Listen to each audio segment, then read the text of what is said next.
And I've got to tell you a story, then we're done. Jenny Burton, crazy story. She was born in Tacoma, Washington, 1972.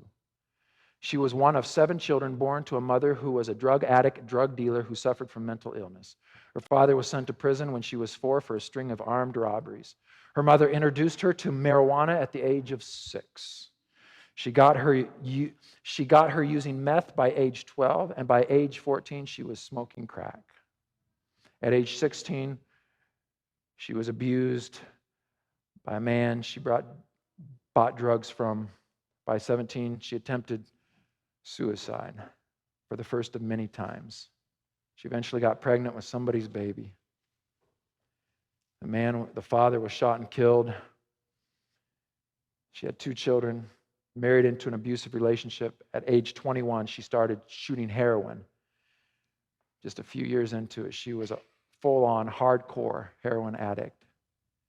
Jenny Burton, little girl surrounded by those addictions and that violence, had grown up to be the very same person. It would just be expected. Jenny and a guy named Jack used to feed their addiction by robbing Mexican drug dealers at gunpoint. They knew the drug dealers wouldn't go to the cops because they were undocumented, so they would get away with it. She was, as she describes herself, hell on wheels. I am that person, she says, quoting her, Jenny Burton. I have 17 felony convictions. I am the person you used to clutch your bag when I walked by you. I am the person that would randomly attack someone in public. I am not a savory person. Everybody was a victim and everybody was my prey. The pictures of Jenny in those days tell the story of a young woman who was reeling out of control, swirling, churning, blur of chaos and self-destruction. Jail cells, guys that hit her, self-loathing, criminal behavior. She stole cars, she shot somebody, her children were taken away, and drugs. Always drugs, lots of drugs. There's her picture. That picture was taken when she was arrested. She said her last trip, she'd been in and out of jail and even prison, but her last trip to prison was 2008.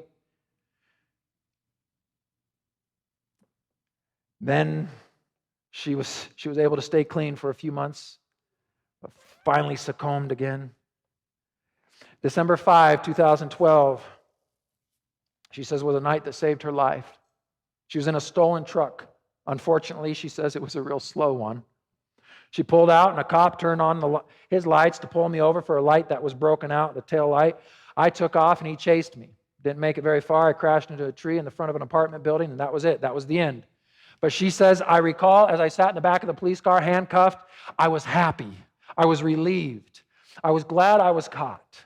I knew I would be okay. My life was going to change. And in that moment, she said, I made a decision that when I got out, it would never be the same.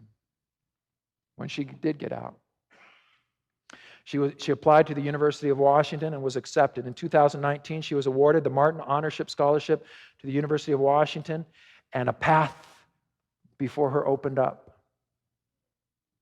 She studied political science. At age 47, she graduates with a bunch of kids who were attending college parties on the weekend. Their paths were very different from hers, but at age 47, she graduated with her bachelor's degree. She said, I was then introduced to a whole new life I had never experienced before. I had a lot of insecurity. That's her graduation picture. Would you just flash back between the two just to give us a comparison again? This is the night she's arrested. And years later, as she graduates with a degree in political science, she excelled. She made the all-academic team at the university. In 2020, she was the Truman Scholar for the entire state of Washington.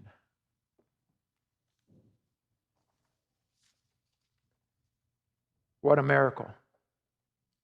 Come on, nobody would have guessed it. For the first 30-some years of her life, you would have said, it's terrible. She is hell-bent and hell-bound. But somehow, God got a hold of her, changed her life. She's reconciled with her kids. She lives a quiet life up and out of Seattle, Washington, with a husband. Here's what I began to ponder as I read Jenny's story. What if that could be done? What if that could be done? Because you and I, we know the darkness of our own heart. Come on, the darkness that nobody else knows. The brokenness, the abuse we've suffered, the addictions we have, the pride, the materialism, the anger that's somewhere deep in. We don't even, you and I, let's be honest. Let's just be honest even to ourselves for a moment. There are things that go on inside of us that we don't even know where they come from. Why am I so angry right now? Why am I so addicted? Why am I so impatient? I don't know where it's coming from. There's brokenness and abuse, layers of epigenetics from parents and grandparents and ages gone by. There's life circumstances and stresses. There's stuff that are impacting our heart, that hidden control center we have no idea of. What if God, just hear me out, what if God can do that for Jenny Burton, just change her life like that? Could it be that the heart surgeon of heart surgeons, the one who reaches down into the very depths, far beyond any human hand or instrument can reach, into the depths of my life, that hidden control center, is it possible that the God who created me, complex but wonderful, can reach down inside of me and recreate me, the darkness that exists down there, and make it new? I believe He can.